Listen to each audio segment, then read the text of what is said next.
Mas Llagostera és un gran projecte familiar que feia molt de temps sabíem que aquesta masia és patrimoni molt important i no podia quedar una mica en l'oblit i portàvem al cap de poder fer un allotjament de turisme rural i va néixer del fruit del consens de la família, que són les dues filles que tenim, el meu marit i jo, i ens hi vam abocar de tal manera que vam engegar una restauració perquè la finca, o sigui, està al mig de la nostra finca i necessitàvem una diversificació del que és l'agricultura. El raïm avui en dia costa molt de guanyar-te la vida amb el raïm i l'olivera i llavors vam dir, va, ens hi aboquem.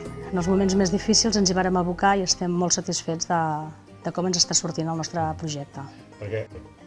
Jo crec que Mas Llagostera és un projecte molt agosarat, és un projecte molt maco. Vam voler convertir aquesta masia en un allotjament de turisme rural 100% sostenible. És un projecte de sostenibilitat en tots els àmbits. Nosaltres no tenim xarxa elèctrica, nosaltres funcionem amb plaques fotovoltaiques, amb plaques tèrmiques, amb biomassa generada amb les restes que genera la pròpia finca. O sigui, és una mica un projecte acord amb el que representa això, el que és el Penedès i la terra, molt arrelada a la terra. I llavors és un lloc en el que les famílies, els grups s'hi troben molt a gust, veuen que és un projecte molt peculiar, molt adaptat a les necessitats d'avui en dia i és una casa que té totes les comoditats i es pot disfrutar moltíssim perquè l'entorn és magnífic.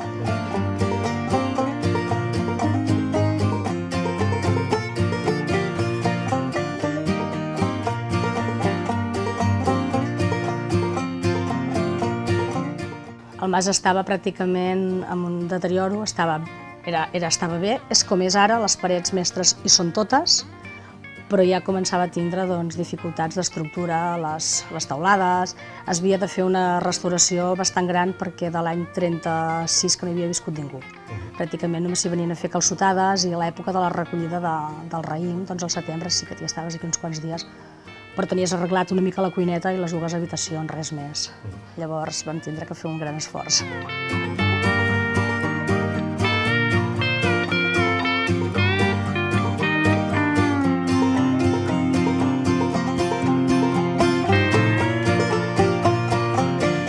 Bueno, ens ho estimem moltíssim i és un projecte que és creat de zero. El Pere ho viu intensament, el meu marit. Ell cada dia a les 6 o 7 del matí és aquí, llaura les vinyes, les ensofata, les mima, ha convertit això ecològic una mica amb tota la sensibilitat que, clar, és el projecte que el vivim i és nostre. Una cosa que és teva, la vius, l'estimes i la respectes.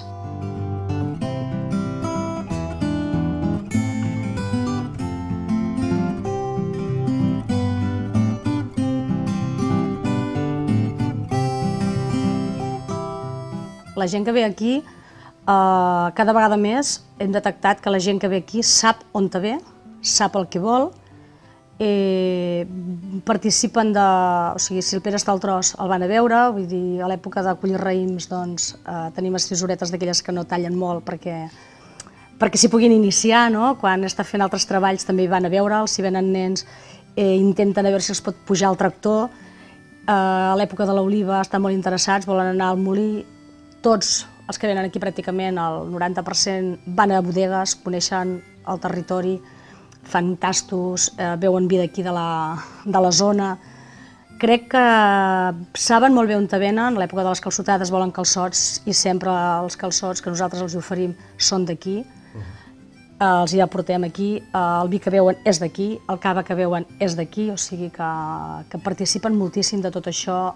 Tenim una ruta marcada, aquí dintre la finca hi ha 5 barraques de pedra seca, amb una ruta tota senyalitzada, doncs els hi enviem, tenim els llibres que expliquen tot el que representa aquí en el territori la pedra seca. Hi van, es fan retratos a les barraques, els hi encanten, veuen que és una construcció diferent, el 90% ho desconeixen totalment, el que és la pedra seca, i marxen doncs amb molta il·lusió, no? I molts, vull dir, ens han recomanat, alguns han tornat, això vol dir que la participació directa que tenen amb la terra és aquest plus de sensibilitat i d'emocions que porta el que és el turisme, no?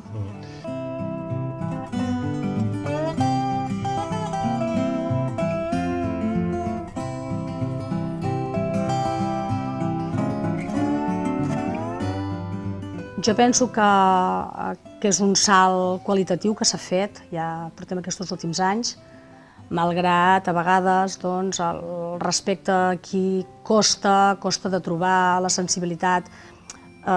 Les noves generacions cada vegada són més sensibles, però encara ens trobem amb disbarats, en grans disbarats. Vull dir, ara estem vivint aquí una obra que s'està fent, una carretera, amb uns projectes faraònics que estan totalment en desacord amb tot el que representa. Vull dir, està valorat en què tinguin que passar un 200% més de cotxes dels que mai arribaran a assolir, no?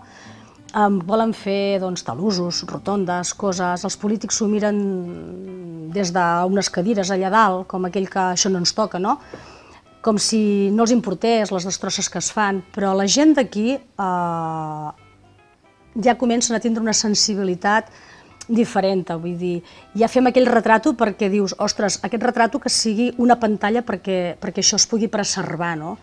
Una mica, no?, les comissions de paisatge que s'estan fent, gent d'aquí que està molt implicada. Jo crec que cada vegada més aquí ha sorgit col·lectius, que hi ha una estima molt important per la terra, per les coses autòctones.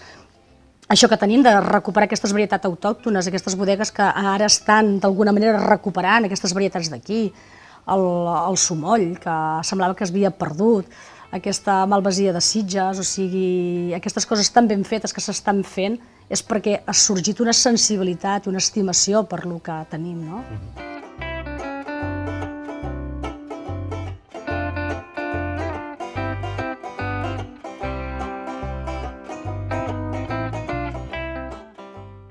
Fins avui l'experiència és molt bona, el client tipus és temporada baixa, pràcticament és gent d'aquí, tenim molts clients de la zona de Lleida, àrea de Barcelona, o sigui, Sant Cugat, Barcelona capital, Sant Just, també tenim molts del País Basc, València i Navarra i el que és Saragossa, i el que és en temporada alta pràcticament el 100% és estranger, és públic totalment estranger, i aquest sí que ve buscant el concepte aquest que hem trobat, que on nosaltres treballem, se'ls explica, venen el concepte del que és una casa ecològica, sostenible, i venen buscant aquesta tipologia de producte, i és una gent molt maca, molt respectuosa, es deixa assessorar, pregunta, vol conèixer el territori, o sigui, venen ja molt documentats, i sempre amb aquella part oberta de deixar-se assessorar, no? On te puc anar a menjar, on te puc trobar el millor, on te m'aconselles. O sigui, és una tipologia de gent molt, molt, molt maca.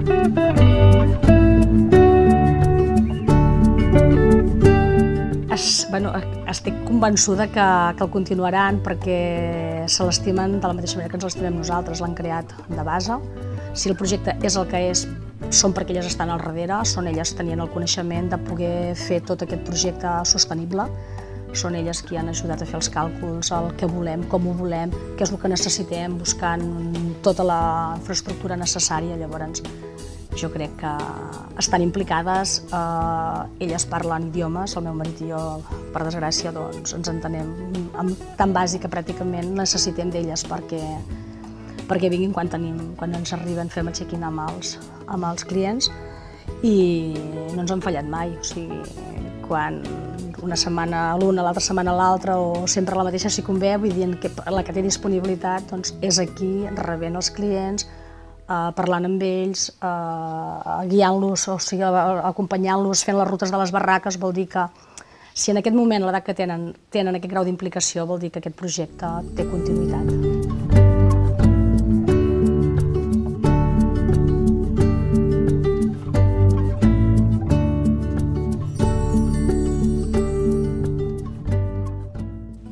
Jo crec que Masia Agostera és un projecte molt agosarat, és un projecte molt maco. Vam voler convertir aquesta masia en un allotjament de turisme rural 100% sostenible. És un projecte de sostenibilitat en tots els àmbits. Nosaltres no tenim xarxa elèctrica, nosaltres funcionem amb plaques fotovoltaiques, amb plaques tèrmiques, amb biomassa generada amb les restes que genera la pròpia finca. O sigui, és una mica un projecte acord amb el que representa això, el que és el Penedès i la terra, molt arrelada a la terra, i llavors és un lloc en el que les famílies, els grups s'hi troben molt a gust, veuen que és un projecte molt peculiar, molt adaptat a les necessitats d'avui en dia i és una casa que té totes les comoditats i es pot disfrutar moltíssim perquè l'entorn és magnífic.